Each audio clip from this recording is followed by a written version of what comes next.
আমাদের মাননীয় আইনমন্ত্রী বক্তব্য রাখেন একরকম, কিন্তু তার পাশাপাশি মাননীয় স্বরাষ্ট্রমন্ত্রীর বক্তব্যটা একটা বৈপরীত্য দেখা যাচ্ছে।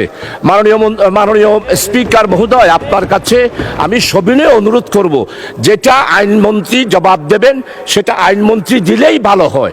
আমার কাছে মনে হচ্ছে আইনমন্ত্রী মহোদয়ের বক্তব্যটা আমরা সবাই অ্যাকসেপ্ট করতে পারি, কিন্তু আমাদের মাননীয় স্বরাষ্ট্রমন্ত্রী মহোদয় যেই বক্তব্যটা রাখেন এটা দুইজনের মধ্যে ভিন্নতা দেখা যাচ্ছে।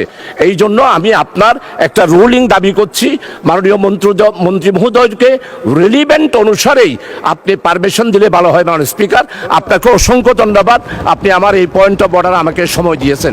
Thank you very much. ধন্যবাদ মাননীয় সদস্য।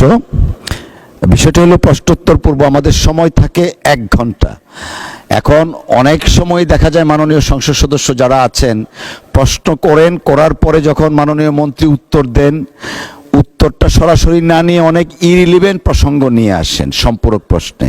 তারপরে যখন অন্য একজনকে সম্পূরক প্রশ্ন করার অনুমতি দেয়া হয়, তিনিও তখন দেখা যায় ওই মূল প্রশ্ন থেকে এড়িয়ে অনেক ইরিলিভেন্ট স্টেটমেন্ট দেয়া হয়, যে কারণে সময় ক্ষেপণ হয়। আমি যদি সম্পূরক প্রশ্নের ক্ষেত্রে একটু স্ট্রিক্ট থাকি, তখন মাননীয় সদস্য হিসাবে আপনারাই তখন হাউসে বলেন যে আমাদের একটা সম্পূরক প্রশ্ন আছে। তো will try to balance the time as well as questions. Thank you. আর বসেন। আর সেকেন্ড যে কোশ্চেনটা তুলেছেন, আমার মনে হয় এটা ট্রেজারি বেঞ্চে যারা আছেন তারা সদয়ভাবে বিবেচনা করে তারা সেইভাবেই কার্যকর